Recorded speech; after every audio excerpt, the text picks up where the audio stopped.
Hello friends, எல்லோரும் எப்படி இருக்கீங்க? கண்டிப்பாக நல்லா இருப்பீங்க நம்புகிறேன்.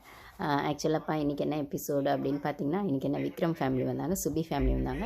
நேற்று நான் பாருக்கான எபிசோட் போட்டிருந்தேன். நிறைய பேர் சப்போர்ட் பண்ணியிருக்கீங்க. உங்கள் எல்லாருக்கும் ரொம்ப தேங்க்ஸ்.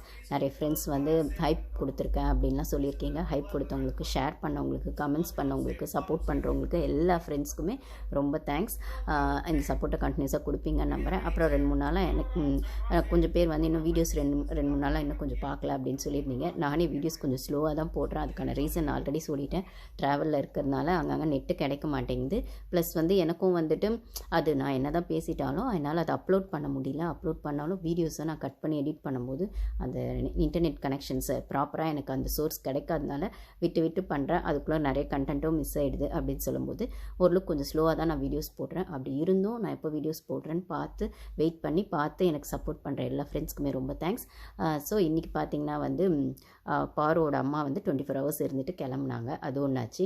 அப்புறம் கிளம்பும்போது பார்த்திங்கன்னா அப்படியே விழுந்து விழுந்து காலில் விழுந்தேன். நான் ஆல்ரெடி சொல்லியிருப்பேன், சாண்ட்ராலாம் விழுந்தாங்க, வினோத்லாம் கூட விழுந்தார். ஆனால் என்ன சொல்கிறது, விக்ரம் விழுந்த மாதிரி தெரில. கனியும் வந்து அப்படியே பட்டும் படாமல் தான் இருந்தாங்க. ஆனால் கிளம்பும்போது பார்த்திங்கன்னா ரொம்ப நல்ல பிள்ளைங்களா யார் விழலையோ அவங்க கரெக்டாக விழுந்தாங்க. கனி விழுந்தாங்க, விக்ரம் விழுந்தார், இன்னும் யாரோ கூட விழுந்தாங்க, வினோத் விழுந்தார். அப்போ தான் பாக்கியம் அவங்க ஒய்ஃப் பேரை சொல்லி அப்படி ஒரு ஒய்ஃப் கிடைக்க கொடுத்து வச்சுருக்கணும் அப்படின்னு சொல்லும்போது, ஸோ இதில் வந்து வந்தவுடனே இவங்கெல்லாம் காலில் விழுவாங்களோ அப்படி யாருமே யார் காலையுமே விழலை. பார்த்திங்கன்னா சபரி அம்மா வந்தப்போ இவங்க வந்தப்போலாம் பெருசாலாம் யாரும் இது பண்ணலை. சபரி அம்மா ஆஃபீஸாக கமருதீனுக்கு சப்போர்ட் பண்ணிவிட்டு போயிட்டாங்க. அவங்க ஆம்பளை பிள்ளைங்களை மட்டும் தான் சப்போர்ட் பண்ணுவாங்க போல இருக்குது. சபரியை சப்போர்ட் பண்ணிட்டு கமருதீன் சப்போர்ட் பண்ணிட்டு போயிட்டாங்க. பாருக்கான விஷயங்களை அவங்க அக்காவும் அட்ரஸ் பண்ணல, அவங்க அம்மாவும் அட்ரஸ் பண்ணல, சபரிக்கா அவங்க பண்ணது அப்படின்னு சொல்லும்போது.